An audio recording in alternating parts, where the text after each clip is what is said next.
Hello, everybody. Welcome to the channel. My name is Gavin. I am taking care of a couple of things here real quick before we really get going. Yeah, welcome to the channel. Glad you're here. Thank you for being here, and thank you for joining me on this Saturday. We're gonna dive into a case today, guys. That is, I feel like we're following a theme of the dangerous time that it is when for a victim of domestic issues when they're splitting up. And that seems to be the case with this one as well. We're talking about the disappearance and maybe murder, we don't know, of Crystal RASCH up in Wisconsin. So what we're going to do is we're going to read I'm going to read an article. I've got some documents, some press releases and so forth. We're going to take a look at some maps. The suspect in this is her would-be soon-to-be ex-husband, a man named Zachariah RASCH. Okay, so victim is Crystal. And you'll see that he is in a jumpsuit because he actually is under arrest.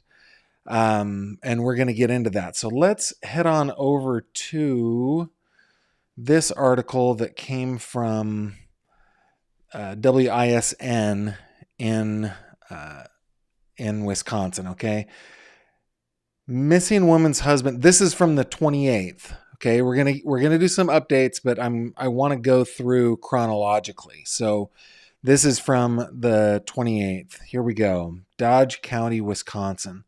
The estranged husband, this guy, of a reported missing woman, this woman in Clyman, Dodge County, has been charged with 7 counts of identity theft. Now, why is this germane to our conversation? Let's go on. According to the criminal complaint, which I have not been able to get my hands on this weekend, but I will try to get my hands on during the week, investigators say Zachariah RASCH bought $6,000 worth of items with Crystal's card, including gloves, drain, and carpet cleaners. $6,000 worth. Crystal RASCH was reported missing by her stepmother. Let's see, real quick. Yeah, we'll get into it. Okay. Who contacted police on June 23rd after discovering her vehicle at the residence and being unable to reach her by phone. She hadn't heard from her since June 11th. So it had been close to 2 weeks, hadn't heard from her stepdaughter, decides to go over there, goes over there and finds her vehicle is there. The complaint also states that Crystal's friends and family members had also not had any contact with her since June 10th. Some reported, and this one is weird, some reported receiving suspicious fake Facebook messages that they believed were not from her based on the language and tone used. Guys, we know that this is a common tactic in many cases that we take a look at where somebody like the perpetrator in a violent crime tries to cover their tracks by pretending to be the victim in order for, I don't know, the dogs to get off the scent, right? We actually know this. If you remember, this wasn't very long ago, that Pastor John Paul J.P. Miller did the same thing with Micah Miller. It's one of the things on Micah's list. It's one of those coercive control tactics that abusers use, right? And in order to do that, they have to have access to cell phones. They have to have access to social media accounts, right? Okay. According to the complaint, Crystal's estranged husband has a history of harassing her, which prompted authorities to question Mr. RASCH about any recent contact with Crystal. He denied having seen her. Investigators later discovered financial records that showed multiple transactions were made on Crystal's credit and debit card in the days after she was last seen. Okay. I don't know. I just feel like I got a soapbox to stand on this one. Like I just am baffled. I am blown away by the stupidity of criminals all the time. I just cannot even believe it. I can't believe it. Man, if you're going to use somebody's credit debit card, you're going to leave a trail. If you're like on Amazon doing it from home, or you're going into a store where there's cameras and stuff, you're going to leave a trail. This is almost as stupid as Tiffany Adams' plan to kill her daughter-in-law, or her former daughter-in-law, whatever that relationship was, with an anvil, because anvils fall off of trucks all the time. So stupid. According to the complaint, oh, here we go. Security footage from stores where the card was used revealed Mr. Rosh made the purchases and he was alone on all occasions. What a dill hole. The complaint states that he bought items that included car cleaning supplies. Remember, car cleaning supplies. Guys, put that here, okay? Floor cleaner, a variety of air fresheners, seat covers, and even a drain opener. Detectives brought Mr. Rosh in for questioning to help determine the whereabouts of his wife. During the interview, Rosh confirmed that he and his wife have separate bank accounts and do not authorize each other to use them. Once again, why are you talking to police? Oh, I'm simultaneously blown away and grateful for the idiocy of criminals. Like, all you would-be criminals, talk away all you want. Please do. The rest of us, those that are not criminals, guys, let's just not. Okay? I'm not saying the police are bad. I'm not saying they're good. I'm completely agnostic on the situation. What I'm saying is they're in the business of suspicion, and therefore they already know many of the answers to the questions that they're asking you. Don't answer questions by police. Okay? But thank you, this idiot, for answering as many questions as he felt comfortable, which seems like a lot. Okay. During the interview, Mr. Rosh initially denied taking any money from her or using her bank, check, or credit card. Yeah, no, I wouldn't do that. What are you talking about? Do I look like a guy? Do I look like a guy who would do that to my estranged wife? Come on. That wouldn't happen. Oh, wait a minute. Detectives then showed him surveillance photos that showed him purchasing items identified as drain cleaner. According to the complaint, Rosh eventually admitted to lying and confessed to making numerous unauthorized purchases using her account. A search warrant executed at the residence of Mr. Rosh yielded $1,800 from a dresser drawer and $1,345 from a wallet.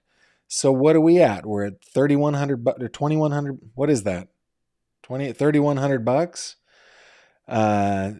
Two phone numbers belonging to Crystal were traced through emergency pings. I'm actually confused about this one. Maybe you guys can tell me in the comments. I can't think of a good reason why anybody would have two telephones at this point. Two phones, two smartphones. But apparently she did. Okay. The last known location, I can think of reasons. I just can't think of like a legitimate reason. I have two phone numbers, but one for business and one for personal, but I don't have two phones. You know, like if you need a second phone number, get a Google number or something. Okay, but anyway, the last known location was June 8th near Juneau, Wisconsin. This is a good time. Actually, let's read the next sentence. The other phone pinged near Adams, Wisconsin on June 17th and also showed a call on June 10th from that same area. That is a good time for us to pause. Autumn, you are on top of it. You know that my arithmetic talents are none. I have no arithmetic talents. Yes, so 3,145 bucks. But this is a good time to go over to our maps, okay? I just want to show you guys, give me just a second, where we're talking about, okay? This is Kleiman, Wisconsin. This is where Crystal lived. And if we just kind of take a look at the street view, it just looks like kind of a small town. I doubt there's even a stoplight in this town. Out in I think it's the eastern part of Wisconsin. Let's back up just a little bit and we'll take a look. Okay, yeah, so we're on the eastern side of Wisconsin here, maybe 100 miles away or 50 miles away from Lake Michigan is where we're taking a look at, okay? She lived in this little town of Kleiman. He lived here, which is in a place called Juneau, Wisconsin. There is not a like I can't do a street view of his street, like in front of his house. But if I drop it at the nearest intersection, you can kind of see this guy is living kind of out in the rural area, right? But Kleiman is all of about a 4-minute drive to Juneau. Okay, so when it says that the phone pinged in Juneau, I guess to me that's not all that suspicious, other than this guy lives in Juneau, right? But it's 4 minutes away, so I mean, there are places within a 4-minute radius of my place where my phone would ping. However, when we get back over here, the second place that it pinged was near Adams, Wisconsin. Now, Adams is pretty far away. If we kind of back it up there, so Clyburn was, or Kleiman, whatever it's called, was kind of over in this area, and Adams County is up in here. And if we take a look at kind of Google Maps, to get from Kleiman over to Juneau is 4 minutes, but to get up to Adams, the town of Adams, now we're talking an hour and 45 minutes away. So that the fact that she has disappeared, the fact that it's an hour and 45 minutes away, that to me is suspicious. And by the way, let me just take a moment. If you want to get my attention in the live chat, just put GF in your comments, okay? All right, let's get back over to the article here. Okay, so the two numbers pinged to Juneau on June 8th and Adams on June 17th, a call from Adams on June 10th. Okay, nobody has seen her since June 10th. Authorities were subsequently informed that a property in Adams County owned by relatives of Mr. RASCH had a vehicle registered to Crystal. The vehicle, a 2023 Mitsubishi Eclipse, is currently undergoing forensic analysis at the Wisconsin State Crime Lab in Madison. Okay, so when he bought the car cleanup supplies and stuff like that, that apparently is, I'm guessing that there's going to be a lot of forensic evidence in that car. That's my guess. All right. Financial records showed a balance of $9,460.34 in Crystal's bank account on June 3rd. The balance had fallen to $2,907.75 by June 24th, indicating debits totaling, I think they mean debits, $6,552.59 during that time frame. Now, you're like, Gavin, you may be saying, Gavin, so that article that you read was June 28th, and there have been updates, but I did go, let me just kind of skip over. I did go to the Dodge County Circuit Court, and I looked up any cases against Zachariah RASCH. There are no new cases against him other than this case that he was arrested for, which is basically he fraudulently obtained money. He stole money from Crystal. So he's got 7 counts. So that would tell me that he he used the cards or took out money on 7 different occasions. That's why there would be 7 counts. Excuse me. He has a review hearing coming up on the 10th, which I believe is Monday, and then his preliminary hearing is on August 1st. But that's just on these charges. Okay. But let me go back just a little bit. I'm going to take you over to a couple of media releases from the sheriff's office. Okay. Dodge County Sheriff's Office. This is from June 27th. Remember, the article that we just read was June 28th.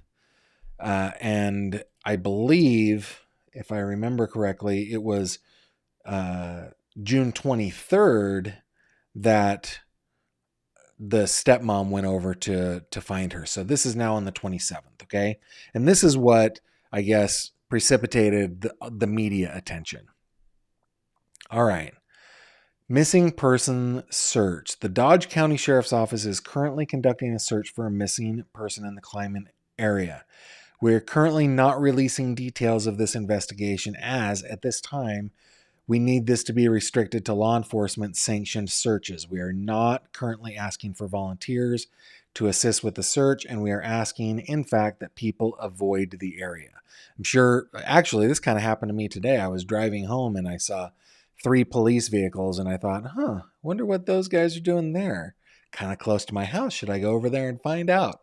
That's our natural instinct, right? They're saying, no. You're going to see us, but stay out of the area is what they're saying, right? Law enforcement presence will be increased in the Kleiman area and potentially other areas of the county. The person we are searching for is identified as Crystal RASCH, age 37, of rural Kleiman. So she would have been outside of Kleiman, not in the town limits, I'm guessing. A photo is attached to this release. That's the photo that I just sent you. It's the only photo that I can find of her, by the way.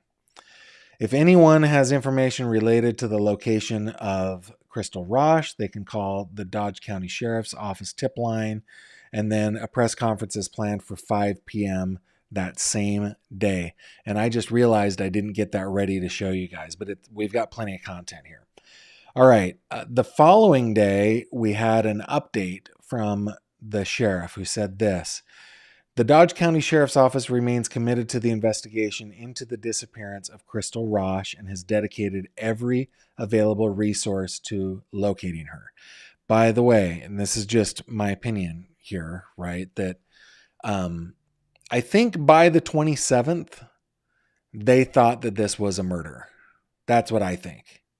Because adults can go missing. You've probably heard reports going all the time, or, reports on YouTube, on the news all the time that, people say, hey, I went to tell the police my loved one is missing. And they say, your loved one is an adult. They have the right to leave. So I think that is the first instinct of police to do that. I honestly do.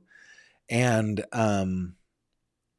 so the fact that they are actually investigating this by the 27th, to me, indicates that they think that there's something suspicious here going on. Okay. As part of the investigation earlier this week, investigators were able to look into the financials of Crystal. We found that numerous transactions had taken place using her financial accounts. In a criminal complaint filed this morning, it explained that Crystal's estranged husband, Zachariah RASCH, age 42, of rural Kleiman, he's in Juneau, so 4 minutes away from Kleiman, was responsible for those transactions, and they were processed without consent. As a result, he was arrested on numerous counts of alleged unauthorized use of an individual's personal identifying information. So that's like, I didn't look up the statute, but that does seem like it is identity theft related, right? They're probably trying to get the best charges they could get for him that would keep him locked up.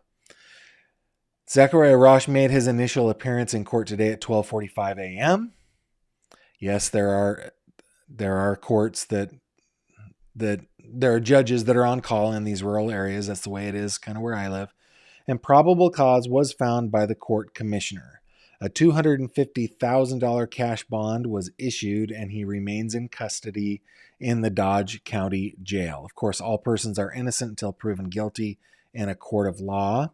The sheriff's office continues to investigate the disappearance of Crystal Rosh, and while it remains a missing person investigation, given the information that has been discovered and made public today, we also treat this as a case in which a serious felony has likely been committed. They're like, yeah, we've got something going on here. This again reinforces that only authorized law enforcement professionals are permitted to be involved in our search for Crystal and the investigation of this case to maintain the integrity of the investigation. We certainly have far more knowledge regarding her disappearance than what we are able to release. However, as in any criminal case, we are not able to release additional, information as the integrity of the investigation. That's a strangely worded sentence, but basically they're saying, hey, we want to keep the investigation's integrity intact, and we want any potential criminal prosecution to follow to be maintained. Like, okay, so that's what they're saying. We remain in contact with the family of Crystal, and they continue to ask for privacy as they are working through this very difficult time. This again is a small area, everyone, a small place, right? Rural Wisconsin. The Dodge County Sheriff's Office staff are committed to finding the answers and locating Crystal. No further information will be available for release at this time. Additional information will be made available as we are able to do so as the investigation progresses. The Dodge County Sheriff's Office would like to thank law enforcement professionals from all over the state of Wisconsin for their assistance in searching multiple locations in Dodge and Adams County. See Adams County Sheriff's Office press release over the last several days, as we are committed to locating Crystal. That's another one that I didn't grab for you guys, but the third one that I did grab for you comes from Dodge County. This is dated July 3rd. It contains some updated information. Dodge County Sheriff's Office has had continuous investigation into the disappearance of Crystal Rosh, and through the investigation, it has been determined that this case is no longer a missing person investigation, but has transitioned into a death investigation. No details regarding the death investigation will be released to maintain the integrity of the investigation, as this is still very active. Sheriff Dale Schmidt would like to once again remind the public that this is a private matter for the family. Again, this is a rural area. He's protecting one of his citizens, right? They have asked to not be contacted for comment or statement. We thank the community for their support of the family, but they need time as they move through this very difficult grieving process. Further information will be made available to the public at an appropriate time. And I expect, and then the rest of it are the previous ones. I expect that the next update we get will likely be in the form of a new criminal complaint. That's my guess. And so what I've kind of been asking myself on this is what was it that changed this from an official missing persons case to a death case? I can only guess. This is speculation, 100%. But they did have the car that they found in Adams County. They did say it was at the forensics department office, the state forensics lab. They said that this guy, Zachariah Rosh, had purchased air fresheners, car cleaners, things like that. So my guess is that there is some forensic evidence in there that leads them to believe that maybe there's decomp in the car, or maybe there is her DNA in the car. Maybe both of those things are in the car. That is likely what I think got them to change the the direction of the investigation. Okay, going to your comments. First, let's go to those who put GF. Mooney, good to see you. Maybe a secret phone to contact loved ones, one that hubby can't track. That is something I didn't consider. Man, I sometimes just am so naive. like I feel like I'm not a naive person, like I've lived in the world, like I've seen the worst of humanity, but that was just completely outside of the realm of possibility in my mind. Yeah, maybe she had been living with an abusive spouse for a long, long time. Maybe somebody who was controlling of her, somebody kind of the way JP Miller is alleged to have been, right? Maybe he had that amount of coercive control, and in order to um, contact loved ones and safely be able to communicate with the world outside of his control, she had a hidden phone. Or, I mean, now that I think about it, there are a lot of innocent ways. The first thing I thought was like, is she a drug dealer or something like that? Why does she have two phones? But there are a couple of other options. Maybe she just got a new phone and got a new number, and the old number was like on a family plan with her husband. Maybe she left. She got a new phone on her own plan, had a new number. That maybe there are a lot of innocent explanations for the two phones. Mooney, thank you for that. Now my imagination is unstuck. Thanks for that. Nifty 50 says some employers give employees phones to use expressly for business. That is another. Yeah. I have two phones for that reason, not too uncommon, I don't think. Okay. Again, that was something that was outside of the realm of thought. Of course, that's an innocent explanation. I mean, anytime I've worked for a company that covered my cell phone bill, they just reimbursed me for my cell phone bill. So I've never had a second phone. But then again, you know, my career has been like very tech white collar for the most part up until recently when I started to do YouTube and do reporting and stuff like that. But I've been in tech. So I think most people in my profession and around me anyway have just thought of two phones as just like that seems kind of weird. Mooney is like, some of us have experience with these things. Wow. Dawn Claterman says she'd been trying to get away since 2019. Wow. And oh, Susie, okay, you up and call me cute. That's hilarious. But thank you. It makes me feel young again. Thank you very much for that. All right, let's see if there are any other comments that I should be taking a look at here, guys. I am curious, Dawn.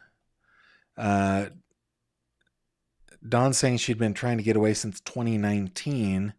I'd love to know where that information comes from, Dawn. I mean, are you in the area, or have you just been following this case closely? I'm not sure. Lily Wayne, if she hasn't been found, why is the search off? I don't think the search is this. I don't know that the search is off. They're probably still trying to locate her. And actually, maybe they already have located her. I feel like they probably would have released that information if they had located her.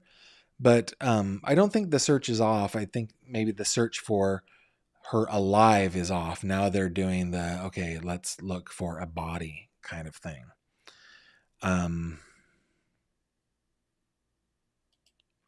Yeah, that is heartbreaking. She'd been living that way for 4 years. That is.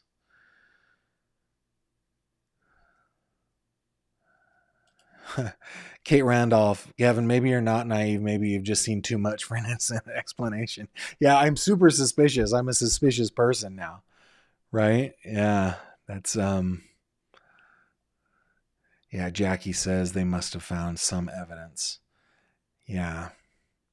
And Mooney says, so very sad, but I hope Crystal's loved ones get answers. I do too, Mooney. I do too. Guys, thank you for joining me on this one. Let's see. A couple things before we go. I want to show you a couple of things that I've been working on. If we go over to my website, which you guys can always go to my website, by the way, you're very welcome to do so. It's gavinfish.com. I always link it down below. I have been adding some things, including a blog. I have written my account of this case already for today. That is on gavinfish.com. So if you like to read true crime, not just watch true crime on YouTube, my website is a good place to go.